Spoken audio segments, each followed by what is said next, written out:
Hello, PreCalculus. Here's section 4.1.3.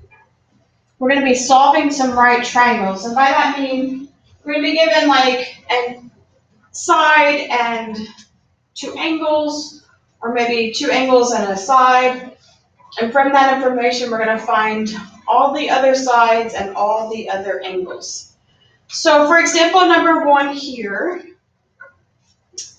our big letters are going to denote our angles. And the little letters are going to note our sides. So I know big angle X is 35 degrees, so I'm going to write an equal sign because this is a given. So it's exactly 35 degrees.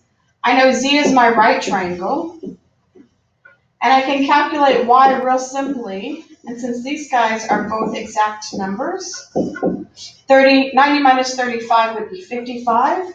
That means Y is going to be exactly 55 degrees. No estimation involved with those three. Now we're given the side opposite of Y is 10. And now based off of this information, we need to figure out X and Z.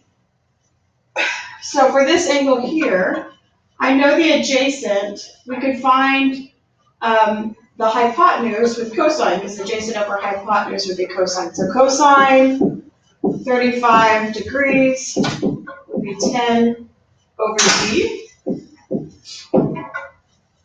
which means Z is 10 over 35, cosine 35 degrees.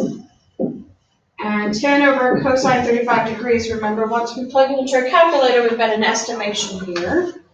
This would be approximately 12.208. So this side here, approximately 12.208. And now to come up with little x, again, here's my angle that I was given. This is going to be opposite over adjacent. That's going to be tan. So tangent 35 degrees is x over 10.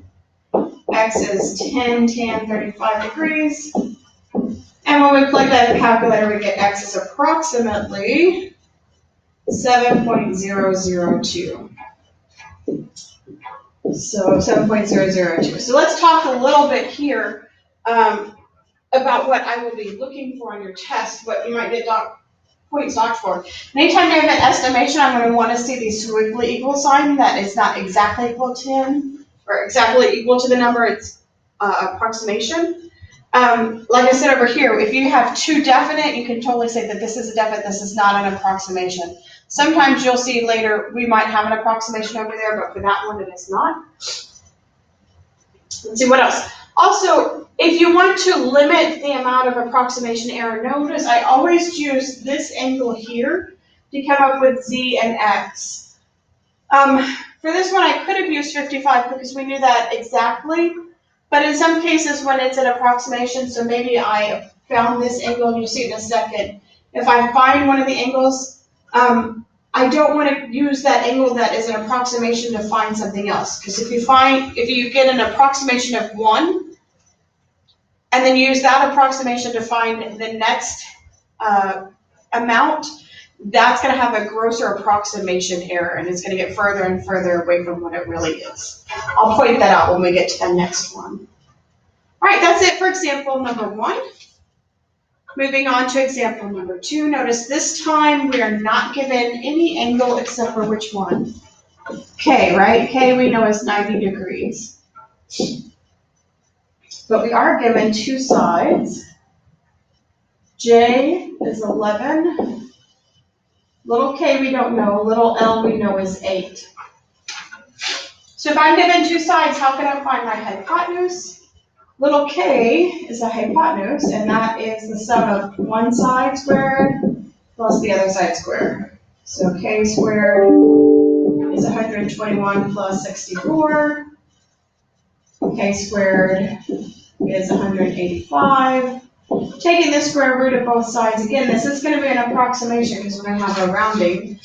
Approximately the square root of 185, I have on my paper somewhere, is 13.601. All right, now when I go try to find J and L, I'm going to try not to use this K value. I'm going to work with these two guys and not with K. Because if I can avoid it, then I won't have a rounding error.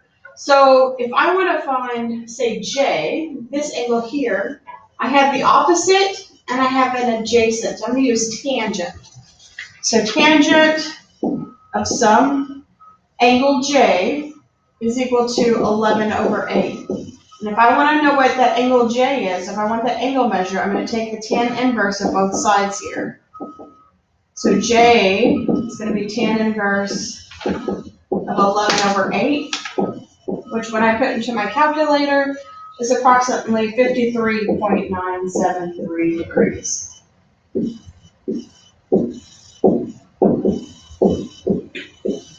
And now I know that to find L, if I take 90 minus this guy, L, and again, this is approximation, because this is approximately, that means L is going to be an approximation as well, but 90 minus 53.973 would be 36.027 degrees.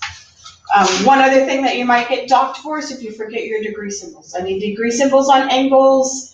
These guys here, if I'm not given a unit measure over here, you don't have to have a unit, but if you are given a unit measure, make sure you have your units for your lengths on this side. All right, that's it for the first video. Second video is going to have the you try, so you might want to go ahead, pause your video, write this one down, and try this one, and then pause the video again, write this one down, try this one. They're both going to be worked out for you in part 2